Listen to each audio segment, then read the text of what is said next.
Hello दोस्तों, मैं राहुल और आप सभी को फिर से एक और बार स्वागत है एविल नाइट यूट्यूब चैनल के एक और नई कहानी पे। दोस्तों, आज जो कहानी मैं आप लोगों को सुनाने जा रहा हूँ वो कहानी बड़ा भयानक होने के साथ साथ थोड़ा मज़ेदार भी होने वाला है, इसलिए कहानी को अंत तक ज़रूर सुने।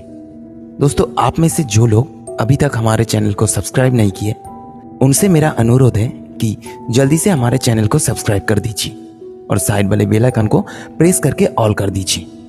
दोस्तों, अगर आप इस कहानी को पूरे सुन रहे हो तो कहानी को एक लाइक जरूर कर दीजिए, क्योंकि आपका एक लाइक मेरे इस कहानी को कई और लोगों तक पहुंचाने में मदद करेगा। तो दोस्तों, चलिए बिना टाइम बर्बाद किए बढ़ते हैं सीधे आज की कहानी की ओर। एविल नाइट यूट्यूब चैनल पर आज की कहानी मुरारी साहब की भौतिक अलमारी। जल्दी जल्दी अपने हेडफोन्स को लगाएं और शुरू हो जाए मेरे यानी राहुल के साथ।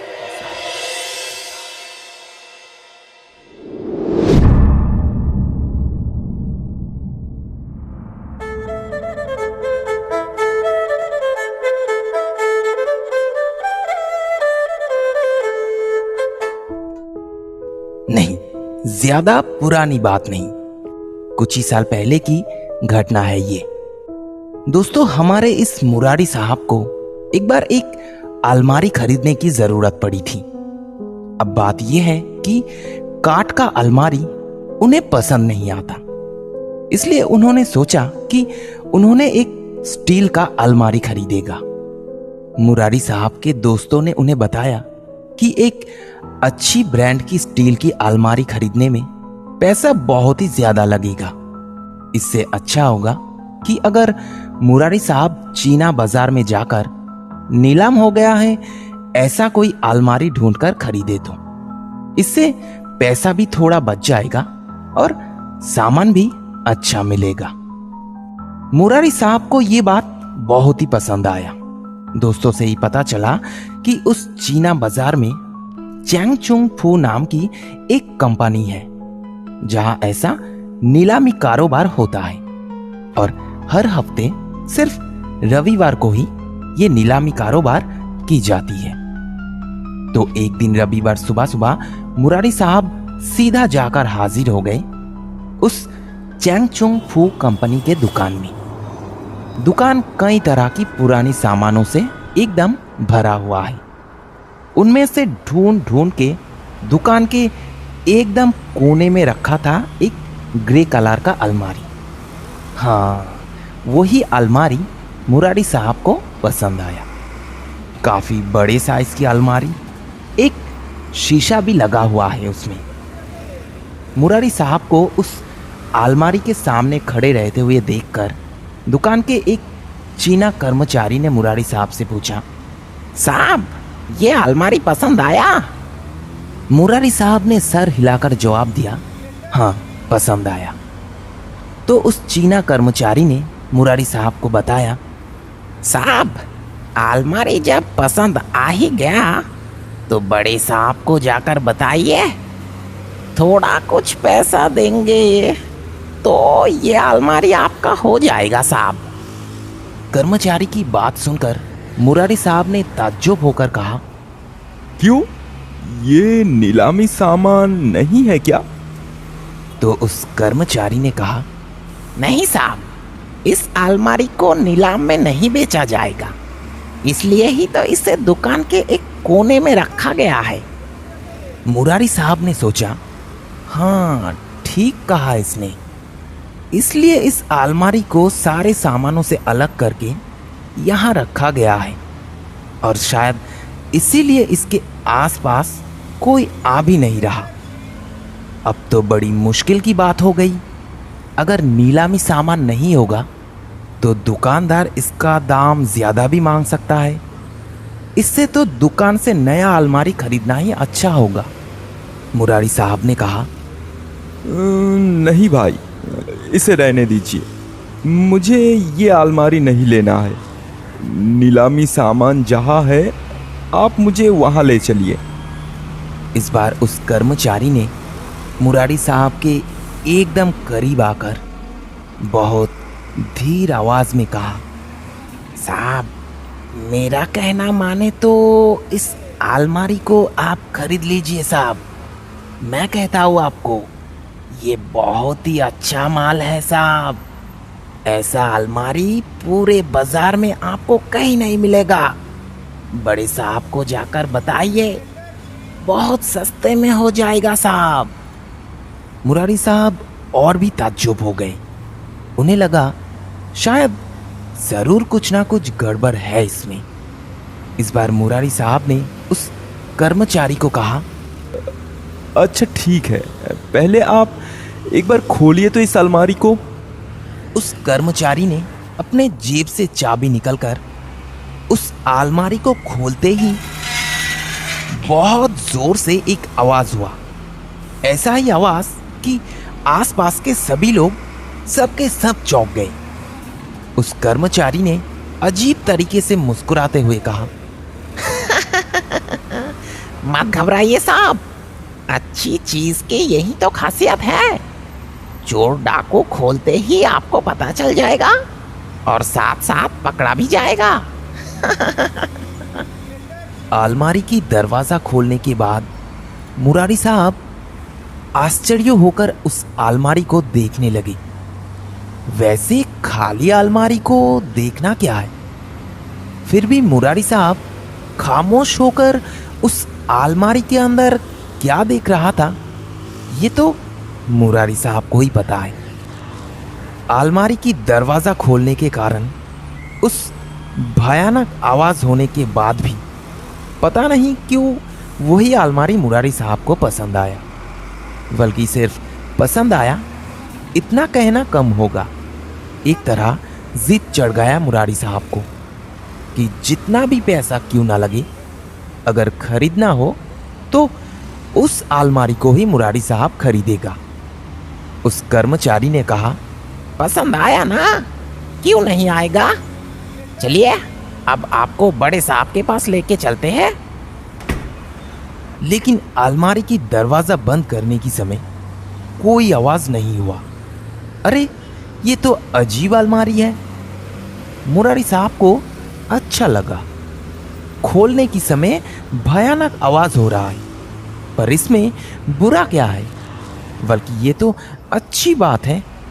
अगर मुरारी साहब से छुपाकर कोई भी अलमारी को खोलेगा तो मुरारी साहब को पता चल जाएगा। सबसे बड़ी बात जो है, मुरारी साहब के घर में उनके साथ रहता है उनका एक भांजा नाम सीधू और घर में काम करने वाला कुट्टियाराम। मुरारी साहब छोटा करके बोलते हैं कुट्टी। दोनों ही एक नंबर का चोर है। इसीलिए तो ये अलमारी खरीदने के बारे में सोचा था मुरारी साहब। लेकिन इस बार तुम लोग कैसे चोरी करोगे, ये मुरारी साहब देख लेगा। मुरारी साहब ये बात जितना सोच रहा है, उनके अंदर अंदर जिद उतना ही चढ़ता जा रहा है। जितना भी पैसा क्यों ना लगे, वही अलमारी मुरारी साहब खरीदेगा। उस चीना कर्मचारी ने मुरारी साहब को दुकान के अंदर बड़े साहब के पास लेके गया। मुरारी साहब ने देखा सामने वाले कुर्सी में एक बहुत ही मोटा चीना आदमी बैठे हैं। उस चीना दुकानदार ने अजीब तरीके से हंसते हुए अंग्रेजी में मुरारी साहब को कहा, बैठिए साहब, बोलिए क्या लेना है आपको? मुरारी साहब ने कहा, वो अलमारी। बात को बीच में रोककर दुकानदार ने कहा, हाँ हाँ समझ गए, वो अलमारी पसंद आया ना आपको? ठीक है, जाइए ले जाइए। अरे ऐसे क्यों बोल रहा है दुकानदार? क्या फ्री में दे देंगे ये अलमारी? बात करने की तरीका देखकर तो ऐसा ही लग रहा है। मुरारी साहब ने कहा, पर पैसा कितना देना होगा ये तो बताइए। उस चीना दुकानदार ने जोर जोर से मजाक के आवाज में हंसते हुए कहा, आपका जो मर्जी उतना ही दे देना, मैं कुछ नहीं बोलूंगा। आप मजाक कर रहे क्या? हाँ साहब, पसंद जब आया तो जाइए ना, ले जाइए, मुरारी साहब ने कहा। अरे कहना क्या चाहते हैं आप, थोड़ा खोलकर बताइए तो। इस बार उस चीना दुकानदार ने गंभीर आवाज में कहा, साहब इस अलमारी का जो मालिक है वो मेरा एक दोस्त था। उसका नाम था हो हुआ। वो अब हांगकांग में चला गया है, लेकिन जाने से पहले ये अलमारी मुझे दे के गया है और बोल कर गया है कि अगर ये अलमारी किसी को भी पसंद आया तो वो अपनी मर्जी से जितना देगा उतने में ही ये अलमारी मुझे बेचना होगा। मुरारी साहब ने कहा, पर मेरे अलावा ये अलमारी और किसी को भी पसंद नहीं आया क्या? उस दुकानदार ने कहा, नहीं साहब। क्यों? अलमारी तो अच्छा ही है, फिर भी किसी को पसंद क्यों नहीं आया? उसकी उस आवाज की वजह से, समझे? तो मुरारी साहब ने कहा, पर ये आवाज तो थोड़ा ऑयलिंग करने से ठीक हो भी सकता है। नहीं साहब, 10-20 लीटर तेल लगाने से भी ये आवाज बंद नहीं होने वाला। यही तो इस अलमारी की खासियत है साहब, पर आजकल के लोग समझते ही नहीं। अलमारी का एक आवाज रहना तो अच्छी बात है। अगर चोर डाकू को बात को बीच में रोककर मुरारी साहब ने कहा, देखिए, अलमारी जब मुझे पसंद आ ही गया तो मैं इसे ज़रूर खरीदूंगा और सही दाम देकर ही खरीदूंगा। ये बोलकर मुरारी साहब अपने जेब में हाथ डाला। जो कुछ हाथ में आया आंख बंद करके टेबल पर रख दिया और कहा, क्या मैं अब इस अलमारी को अपने साथ ले जा सकता हूँ? तो दुकानदार ने कहा, हाँ हाँ क्यों नहीं, बिल्कुल ले जा सकते हैं। अलमारी तो सही सलामत मुरारी साहब के घर पे पहुंच गया। उनके बेडरूम में सही जगह पर अलमारी को सेट करके चैंग चुंग फू कंपनी के लोग भी चले गए। सीधू और कुट्टियाराम ने अलमारी को देखकर बहुत ही तारीफ की। मुरारी साहब उन दोनों को अलमारी की असली खासियत के बारे में बताने के लिए अपने जेब से चाबी निकलकर जैसे ही अलमारी का दरवाजा खोला तो लगा जैसे कानों में किसी ने गरम लोहा घुसा दिया। काम वाला कुट्टियाराम ने जोर से चीखते हुए कहा, बाप रे! सीधू तो बेहोशी हो जा रहा था। उसने चीखते हुए कहा, अरे मामा ये क्या है? मुरारी साहब भी काफी चौंक गए थे। उन्हें लगा घर आने के बाद अलमारी की आवाज जैसे 3 गुना ज्यादा बढ़ गया। नहीं, दुकान में जब उस कर्मचारी ने अलमारी का दरवाजा खोला था तब इतना जोर आवाज तो नहीं हुआ था। लेकिन ये बात मुरारी साहब ने सीधू और कुट्टियाराम को नहीं बताया।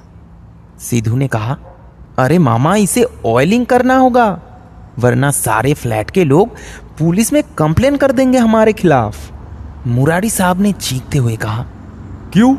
लोगों का डिस्टर्ब होगा इसलिए मैं अपना अलमारी नहीं खोल पाऊंगा? पर मामा थोड़ा ऑयलिंग करने से तो ये ठीक हो सकता है। इस बार मुरारी साहब थोड़ा हंसकर कहा, अच्छा तो ऑयलिंग करके देखना, अगर आवाज बंद होगा तो हो जाएगा।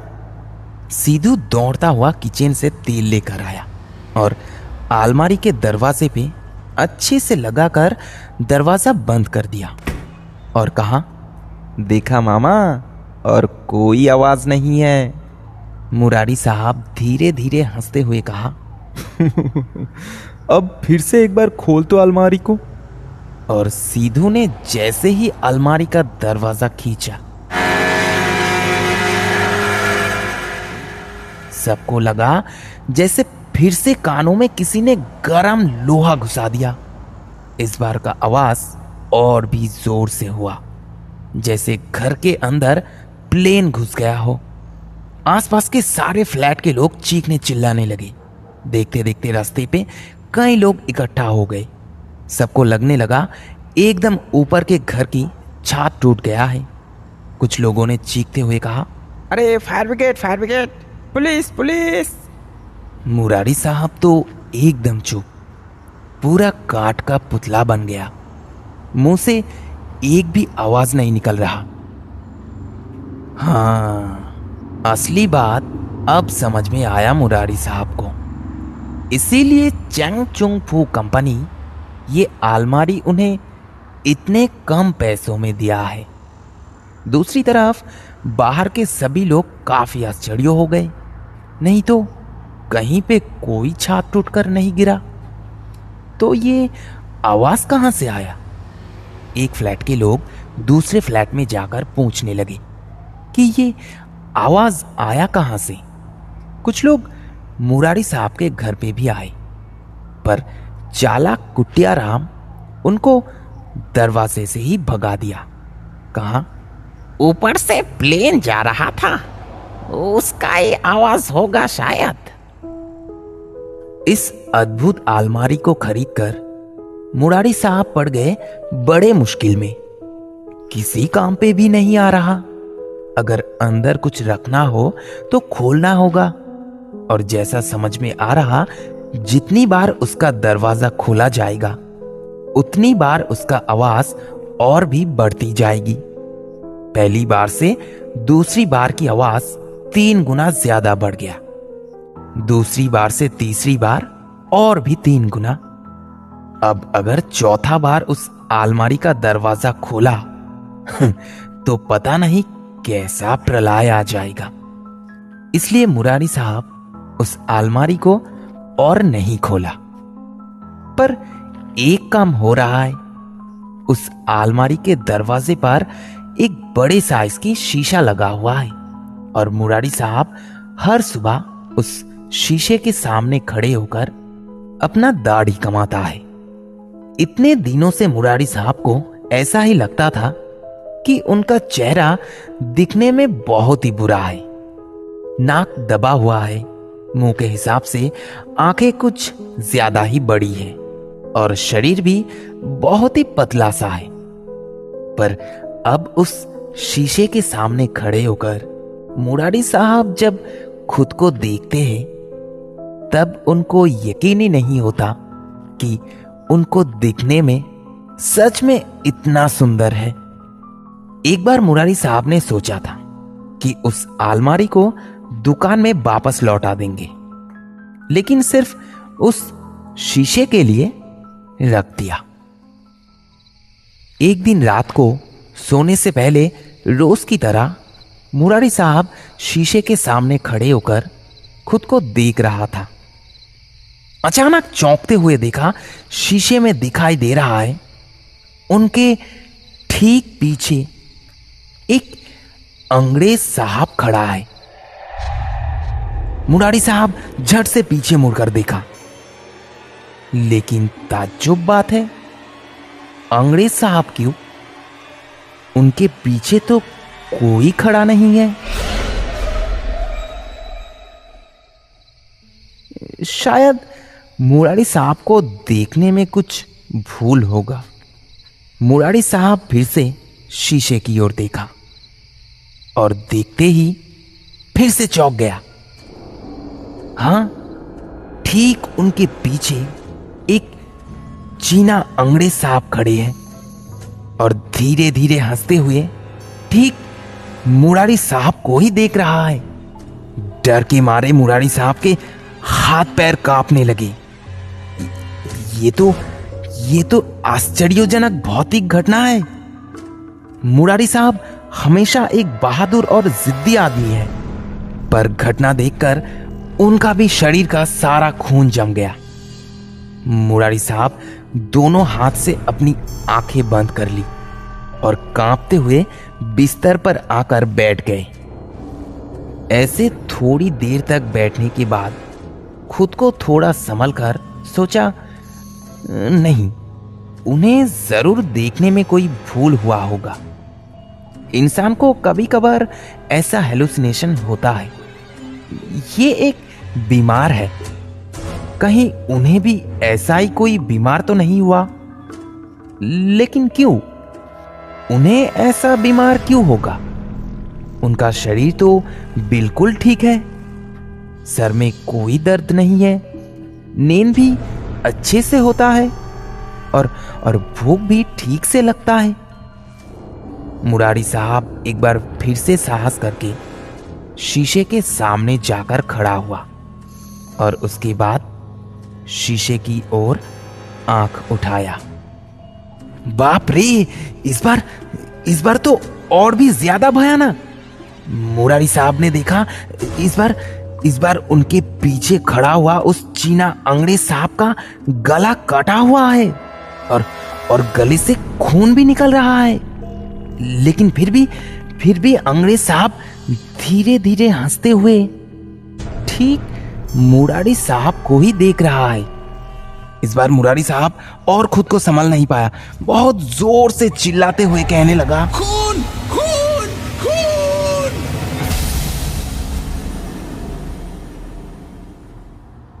उस रात को भी बहुत परेशानी हुई थी। सीधू और कुट्टिया राम ने सोचा था कि शायद डाकू ने मुरारी साहब को खून किया है। सारे फ्लैट के लोग बाहर निकल पड़े थे और पुलिस भी आया था, लेकिन कहाँ खून और डाकू, वो कहाँ? पर मुरारी साहब बेहोश होकर पड़े थे उस अलमारी के सामने। डॉक्टर आकर दवाई देने के बाद होश आया। आंख खुलते ही मुरारी साहब ने कहा, अलमारी को हटाओ, हटाओ यहां से इस अलमारी को। अगले दिन सुबह गाड़ी में बैठा के मुरारी साहब अलमारी को लेके गया उस चैंग चुंग फू कंपनी के दुकान में। मुरारी साहब को देखते ही उस चीना कर्मचारी ने चेहरे पर एक लंबी मुस्कान चढ़ा के कहा, आइए साहब, इतना देर हुआ आपको? मुरारी साहब गुस्से से कहा, कैसा देर? हाँ, आपसे पहले जितने लोग इस अलमारी को लेके गया था, 1-2 दिन के अंदर ही वापस लेके आया था। लेकिन आप साहब 5 दिन बाद जो लेकर आया। मेरी मर्जी। ये बोलकर मुरारी साहब वहां से वापस आ ही रहा था कि तभी वो चीना कर्मचारी भी उनके साथ साथ दुकान के दरवाजे तक आया और बहुत धीरे धीरे मुरारी साहब के कानों में कहा, सामान अच्छा है साहब, पर बड़ा गड़बड़ करता है। हो हुआ साहब का अलमारी है। डाकू ने हो हुआ साहब को हत्या करके इस अलमारी के अंदर बंद करके गया था। पूरे 1 साल बाद अलमारी का ताला तोड़कर ये बात सबको पता चला था। पूरा 1 साल बंद रहने की वजह से दरवाजे पे एकदम जंग लग गया था साहब, और खोलने के समय बड़ा जोर सा आवाज हुआ था। पालिश वालिश करके सब ठीक हो गया, सिर्फ वो आवाज रह गया साहब। अच्छा साहब, फिर आना। नमस्कार।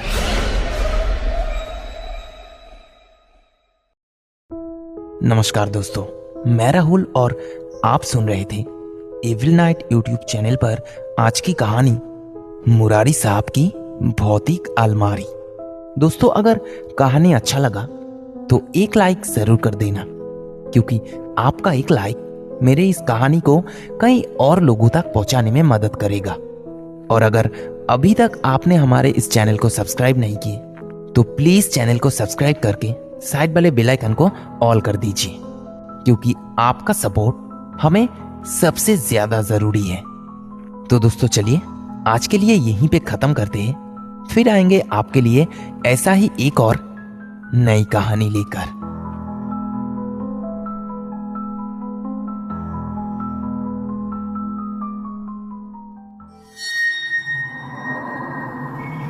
डर की एक सच्ची कहानी एविल नाइट में राहुल के साथ।